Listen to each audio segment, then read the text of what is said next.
This is a cheetah. I am a Tyler who knows animals, and you are about to learn the answers to 5 of the most frequently asked questions about these anorexic spotted cats, starting with our first question: how do cheetahs run so fast? Well, the fastest cheetah ever recorded was Sarah of the Cincinnati Zoo. In 2012, the then 11-year-old cat was recorded running 61 freedom units per hour, or about as fast as most Floridians drive in school zones. This, of course, begs the question: how exactly do cheetahs run so damn fast? The answer: they're blessed with some remarkable adaptations. Cheetah spines, for example, are nearly as flexible as a contortionist in bed, and they allow the cat's front legs to stretch far forward with each stride. Meanwhile, claws duller than a field trip to a contemporary art museum can't fully retract, and acting like cleats give the cats better traction. And don't even get me started on the enlarged nostrils, lungs, and hearts, which allow the cats to majorly exert themselves. Unfortunately, with great speed comes great cost, and cheetahs are physically disadvantaged when compared to other predators in their environment like lions and hyenas. They're about as strong as a leukemic eggshell and are often vulnerable to attacks. Think of a cheetah's life like Quicksilver's and Avengers' temporary moment of Ultron. They live fast and all too often exit the game prematurely. Speaking of things ending prematurely, it's time to shut up about cheetah speed and move on to our next question. Why do cheetahs have spots? Much like how the chimpanzee is seen as the quintessential intelligent animal and Donald Trump is seen as the quintessential tiny-handed animal, the cheetah is often seen as the quintessential spotted animal.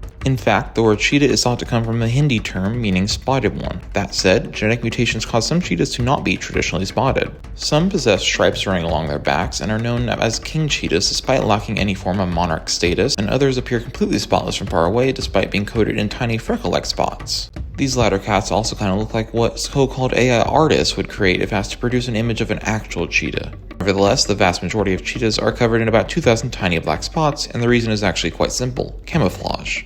The spots, which are actually true spots by the way and not the unnecessarily complex rosettes of leopards and jaguars, are thought to offset the shadows in the tall grasses cheetahs often find themselves stalking through.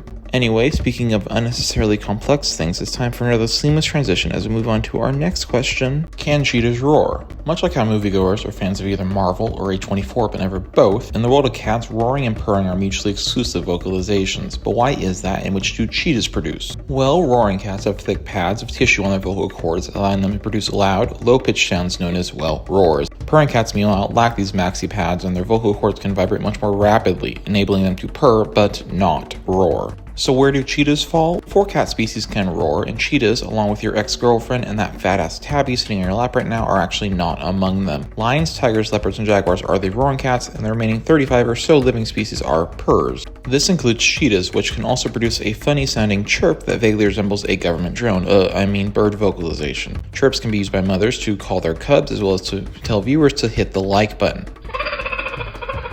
Oh, would you look at that? Looks like it's time for you to hit the like button, and you better do it quickly because it's time for our next question. Are cheetahs nocturnal? Well, most felines, while not strictly nocturnal predators, often hunt at night. This is evident by your cat's rather annoying 2 a.m. zoomies. Cheetahs, however, said screw that and are predominantly diurnal or most active during the day. They typically hunt in the early morning and late afternoon, as they are largely visual hunters relying on their superb eyesight, which lacks a decent night mode, to spot prey. In fact, if you ever wondered what those black markings under cheetahs' eyes are for, well, they're certainly not to impersonate those overpaid human gorillas we call American football players, that's for sure. Instead, these tear marks, as they're known, help to reduce glare from the sun and improve the cat's vision during midday hunts. One advantage of being daytime hunters is that cheetahs are less likely to compete with larger, more nocturnal cats like lions and leopards. However, some scientists fear climate change, which is a real thing, don't at me, may drive these to become more active around dawn and dusk to avoid extremely hot daytime weather, setting them up for potential conflicts with these rival predators. Of course, as if competition with the king of the non-jungle wasn't enough, it's time for that dreaded next question. Are cheetahs endangered? Let's see. Cheetahs currently occupy less than 10% of their historic range, and there's as few as 6.5 to 7.1 thousand adult cheetahs left in the wild. So what the hell do you think? Of course a cheetah is an endangered, well, technically vulnerable species. Especially susceptible to habitat loss and fragmentation, cheetahs have struggled living in the Anthropocene, seeing as our species, humans, loves nothing more than waging war on one another, followed by causing habitat loss and fragmentation. Additionally, cheetahs are sometimes shot by ranchers as the cats occasionally feed on their livestock. All that said, conservation actions are being done to save the species. For example, the Cheetah Conservation Fund, or CCF, has helped to drastically reduce cheetah rancher tensions in Namibia by giving ranchers Attolian shepherds to protect their livestock. The dogs are fiercely protective of their charges and certainly aren't about to be argued by the cheetahs. You, yes you, can even help protect cheetahs by donating to beautiful organizations like the CCF, or if you're just a cheap ass like me, at least spreading the word about the threats these amazing spotted cats are facing. In other words, cheetahs are cool, humans suck, and it's time for you